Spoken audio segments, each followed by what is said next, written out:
Hola, buenos días. Hola, buenos días. Hoy vamos a entrevistar el arquitecto Juan Carlos Albert Atienza. Yo soy italiano, como se puede entender, con mi pobre palabras de español, pero intentaré de entrevistar un experto, un gran experto de Ramón Gómez de la Serna. ¿Usted puede contarnos cómo empezó su pasión por Ramón? Por Ramón Gómez de la Serna. Sí. Empezó en el colegio, empezó justo antes, en el curso anterior a la universidad. Yo tenía 18 años y gracias a un profesor que nos hizo leer las greguerías, el profesor de literatura nos hizo leer, entre otras novelas, otras obras, otros escritores españoles y extranjeros, las greguerías de Ramón Gómez de la Serna. Y las greguerías son una forma de escritura que te puede pasar dos cosas cuando las lees: o las rechazas o te seducen de una forma enorme, impresionante, y te llevan, te sugieren a que tú también te pongas a escribir como Ramón. Y ese es uno de los peligros que tiene Ramón, que te puede llevar a un terreno que no es conveniente, ¿no? Porque la escritura de Ramón es muy particular de él solo. Ma ¿de qué habla este libro? ¿De qué asunto? Las greguerías son unas frases muy cortas que como género literario lo inventó él. Pero de toda la vida se han escrito greguerías, los latinos, la literatura clásica, todos los escritores han escrito greguerías, pero, según Ramón, no sabían que escribían greguerías. Y Ramón fue el que dedicó, no toda su vida, pero sí durante toda su vida escribió greguerías y fue el que le dio el nombre. ¿Hay un ejemplo? Sí. Por ejemplo, algunas greguerías no escrita por él, Por ejemplo, por un escritor español, José López Rubio. Por ejemplo, el mar es terreno desperdiciado. Otra, ver pescar mata las horas. El mar se extiende lleno de pliegues como un mantel mal puesto. El tren es un gusano de luz vertiginoso. Muy bien. Uno se hace niño en la gran niñez del sueño. Bueno, entonces Ramón decía, en una fórmula que simplificaba, decía que greguería es igual a humor más metáfora. Humore más metáfora. Es una forma de ver las greguerías, pero las greguerías quizás sean algo más que eso, algo más, porque no siempre hay humor, Hay, por ejemplo, una greguería de Ramón Gómez de la Serna muy bonita, que sirve como ejemplo de una greguería sin humor. Dice: nuestros gusanos nunca serán mariposas. Se refiere a los gusanos de la muerte, cuando morimos los gusanos. Nuestros gusanos nunca serán mariposas. Ahí no hay humor ninguno. Hay una forma de ver la realidad indirecta, extraña, particular. Y eso es lo más importante que tiene Ramón. Eso es lo más importante que tiene Ramón. Y ahora hay una revista que usted es el director, ¿no? Sí. Bueno, es una revista pequeña, es una revista gratuita que sale dos veces al año, que se llama Boletín Ramón. Es una revista dedicada íntegramente a Ramón Gómez de la Serna, a su vida y a su obra. Y se reparte a quien nos la pide. El próximo número es el 19 y el primero salió en el 2000.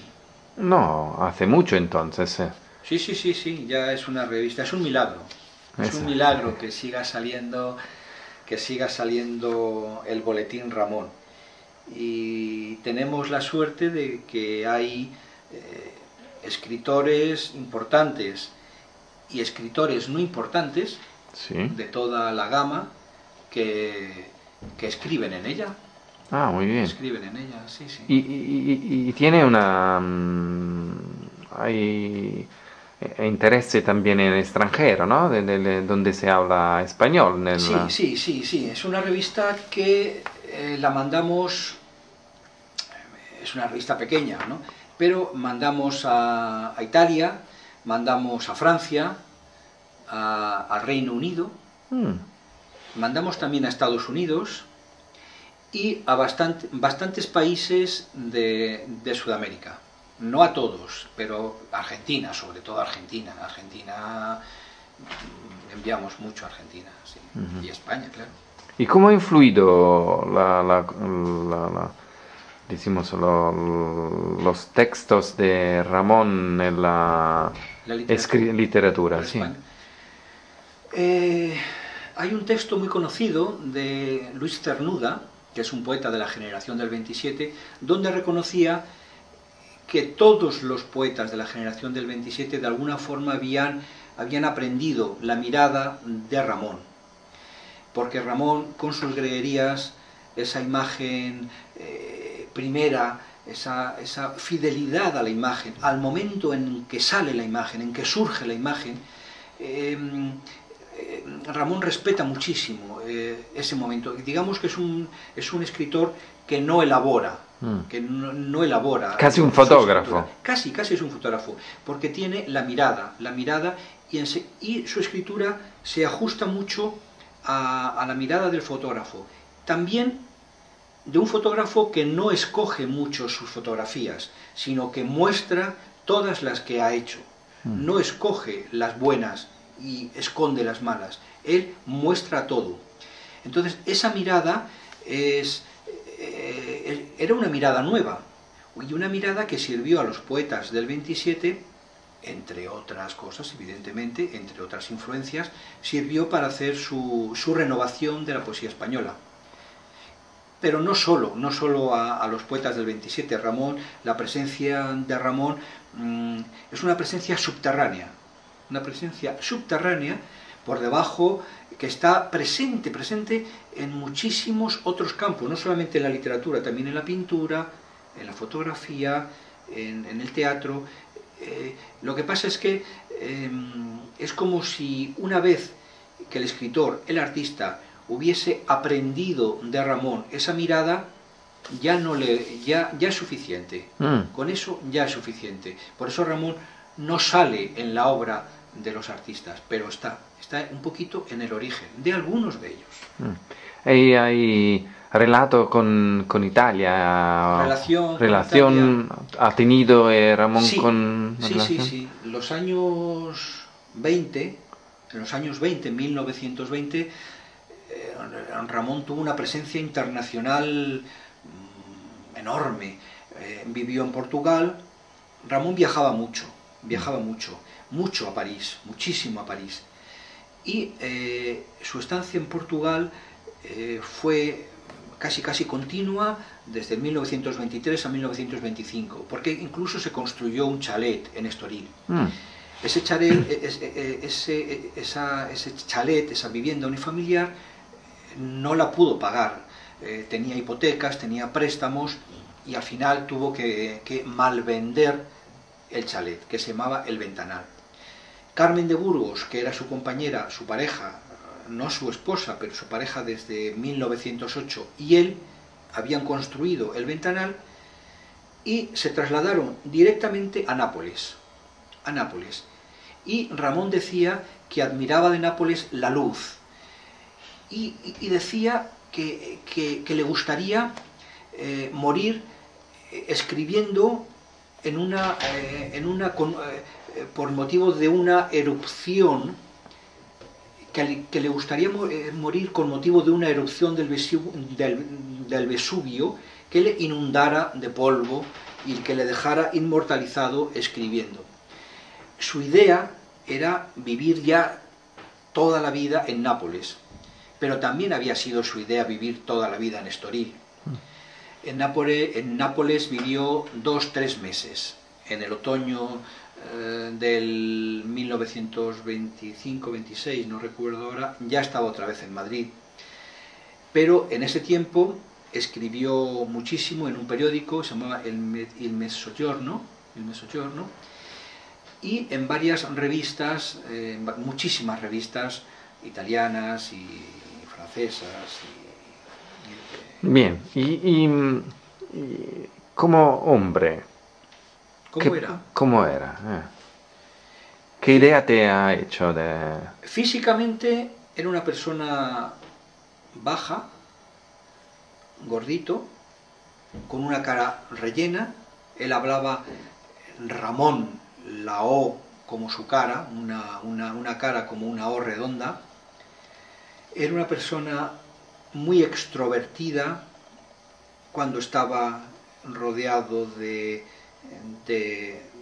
personas de su mismo aire, digamos. Yo creo que Ramón era una persona, pienso que debía ser una persona tímida, era una persona que tenía también mucho miedo. Su familia había sido una familia de profesionales del derecho de varias generaciones atrás. Habían intervenido, habían sido jurisconsultos, participado en la administración, en la elaboración de las leyes, altos cargos en la administración. Él estudió la carrera de Derecho en Madrid y en Oviedo, pero nunca ejerció. Él, desde el principio, su familia era de una buena posición y se dedicó a la escritura. Mientras era hijo de familia, pues con las ventajas de su posición social. Pero cuando dejó de ser hijo de familia y se encontró solo en el mundo, siguió igual. Siguió, digamos, con una especie de cabezonería, de testadurez, de empeño, haciendo lo único que sabía, que era escribir. Escribir para la prensa, escribir para las revistas, escribir sus libros. Y nunca escribía de todo: teatro, novela, biografía, greguerías y artículos de prensa. Era una persona que necesitaba una sociedad tranquila para moverse dentro de ella, una sociedad que no estuviera preocupada por la situación económica ni por la situación política. Por eso los años 20 fueron su época de oro, también por su madurez como persona, y con el inicio de los 30, la radicalización política en España y también en toda Europa le quitó el soporte de la sociedad en la que él se movía a gusto, que era el propio de él. Y el corte brutal fue el inicio de la Guerra Civil Española. Él era una persona miedosa, una persona con mucho miedo, una persona que no comprendía la situación política. Era un problema que a él no le preocupaba nada, no era su problema, pero lo sufría. ¿Y cómo lo sufría? Si no tenía la preparación para entenderlo, lo sufría con miedo. En el inicio de la Guerra Civil Española, empezó en julio, y él en agosto, con su mujer, con Luisa Sofovich, ya no era Carmen de Burgos, era Luisa Sofovich, con la excusa de que iba a asistir en Buenos Aires a un congreso del Pen Club Internacional, cogió un barco y se marchó de España. Y ya no volvió a vivir en España. Se marchó por miedo. Un miedo irracional, porque él no era una persona que tuviera que temer, pero en esa situación de la guerra, muchísimas personas que no tenían tampoco por qué temer nada, acabaron sufriendo las consecuencias. Era un miedo que él no podía superar. Ramón, ¿qué relación tuvo con la ciudad de Madrid? Ramón nació en Madrid. es uno de los pocos escritores. Bueno, nació en Madrid en 1888, toda su familia había trabajado en la administración, y como escritor,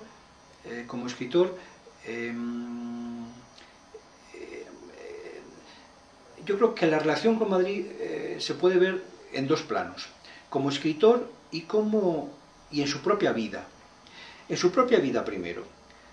Ramón, habíamos dicho antes que es una persona miedosa, es una persona que necesita un entorno muy cuidado, un entorno muy especial que valore su obra.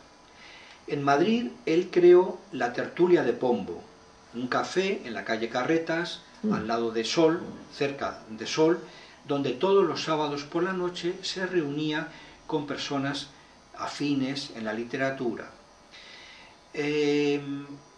Todos los sábados, cuando estaba fuera de Madrid, mandaba unas cartas, mandaba tarjetas que eran leídas por los contertulios que quedaban. Pero Ramón, por muchas razones, viajaba, y los viajes de Ramón eran de dos tipos. O bien viajaba con Carmen de Burgos, le gustaba muchísimo salir a Europa, cuando la Primera Guerra Mundial, después, antes, tenía la fijación con París. Pero muchos de sus viajes eran huidas. Huía en un sentido amplio de su familia, huía de una determinada situación económica o literaria, un determinado momento que no le gustaba, que no le placía, del que necesitaba salir, del que necesitaba escaparse. Pero siempre volvía. Ramón ha escrito mucho, ha escrito sobre París, ha escrito sobre Lisboa, ha escrito sobre Nápoles, ha escrito sobre Buenos Aires y ha escrito mucho sobre Madrid, pero no es un escritor castizo en el sentido en el que podamos entender esa palabra, como un escritor que se dedica a exaltar las características, las costumbres más primarias, más fáciles, más conocidas, más típicas, más tópicas de la ciudad. No. Él era un escritor que aunque hablase de la ciudad, de una calle, de un palacio, de una casa, de una fiesta, siempre hablaba con su particular forma de ver las cosas. Y tiene muchos libros sobre Madrid. El Lucidario de Madrid, Nostalgias de Madrid, muchas de sus greguerías, algunas de sus greguerías se refieren a Madrid. Ejerció el periodismo en Madrid, La Voz, El Sol, La Tribuna, Crisol, El Día, y luego además también tiene novelas. Siempre hacía lo mismo. Vive en Nápoles y cuando vuelve a Madrid escribe La Mujer de Ámbar, ambientada en Nápoles. Pero es que en Nápoles escribe El Torero Caracho, ambientado en España. Cuando está en París en 1930 escribe La Nardo, que es una mujer espléndida que tiene un puesto en el rastro. Y al final de su vida, Piso Bajo, estos pisos con el balcón, una entreplanta. Madrid y la arquitectura de Madrid y la vida de Madrid está presente en toda su obra. En una de sus libros, Nostalgias de Madrid, tiene al comienzo lo que llama Letanía de Madrid, que es como la letanía ora pro nobis, en la que va diciendo greguerías que retratan a Madrid. Por ejemplo, dice, ahora que recuerde, Madrid es saber estar con las manos en los bolsillos mejor que nadie. Otra es, Madrid es saber que el relente viene de la Plaza de Oriente. El relente es ese frío que no sabes muy bien y que te cala todos los huesos. Esos son ejemplos de cómo él veía la vida, y Madrid estaba dentro de esa vida. Bien. Y ahora, ¿cosa estáis proyectando o se está en el mundo proyectando que tú sabes? Sí, sobre Ramón. Sobre Ramón, claro, sí. Ramón no es un escritor de gran éxito actual, no es un escritor que venda, no es un escritor de cuyos libros estén publicando continuamente y tengan un gran éxito, y tampoco tiene un gran reconocimiento entre el público y la crítica, eso es verdad. creo yo, en mi opinión. Pero de vez en cuando tenemos sorpresas. Recientemente ha aparecido en una editorial que cuida mucho el aspecto de vanguardia, que se llama La Fábrica, en Barcelona y en Madrid, ha aparecido un libro de greguerías que es muy curioso, porque primero las greguerías son inéditas, casi todas, encontradas por una hispanista francesa, Lauriane Laget, en el archivo que tiene la Universidad de Pittsburgh. Son 400 greguerías inéditas, de las cuales más de 350 son inéditas. Y además el libro está ilustrado. El libro aporta dos miradas, la de Ramón y la de un fotógrafo importantísimo español actual que se llama Chema Madoz, cuyas fotografías tienen un aire, recuerdan, tienen un cierto, participan también de la misma mirada de Ramón. Entonces no son fotografías que ilustran las greguerías. Por un lado están las fotografías, por el otro lado las greguerías, y las dos creaciones, tanto una como otra, comparten una misma mirada. Eso es un libro reciente que se ha presentado en diciembre. Por otra parte, siguiendo un pequeño hilo que comenzó en el 2003 en la Universidad de Huelva, que hubo un congreso sobre Ramón, que continuó en el 2007 en Madrid, que hicimos un congreso sobre Ramón con participación internacional. En el 2010 estamos programando, pensando, organizando celebrar en Buenos Aires, en junio, las segundas jornadas internacionales de Ramón Gómez de la Serna. Y participarán, pensamos, personas de Estados Unidos, investigadores de Estados Unidos, de Francia, de Gran Bretaña, de España y Argentina. Y esperemos que sea una nueva oportunidad para vernos, las personas que estamos en torno a Ramón, y para hablar de él. Vale. Y al final, ¿cómo podemos, usando palabras de Ramón, en este caso, en caso de una entrevista, cómo podría finalizar una entrevista Ramón? Bueno, eso es muy difícil y eso es un compromiso. Josep Pla, un escritor español, decía que Ramón parecía más importante sentado que levantado. Sentado tenía una presencia, un porte y una voz y una capacidad, digamos, casi de intimidación, sobre todo cuando estaba en su tertulia, que cuando se ponía de pie la perdía, desaparecía, porque era una persona no alta y regordeta y gordito y tal. Así es que lo mejor no es intentar imitar a una persona totalmente inimitable, y le encantaba hablar, muchísimo. Hay una anécdota, en los años 30, debía ser el año 31, Ramón Gómez de la Serna debía de estar planificando un viaje a Buenos Aires con su mujer. Y la noche anterior, una de las noches anteriores, organizaron una cena para despedirle. En esa cena estaba García Lorca, estaba Federico García Lorca. Y él y Ontañón se pusieron de acuerdo antes de la cena para no dejar hablar a Ramón. Entonces se pusieron de acuerdo. Ontañón decía, bueno, confío en ti, Federico, porque Federico también habla mucho. Y durante toda la cena, Federico acaparó toda la conversación, y el pobre Ramón no podía meter baza, no podía hablar.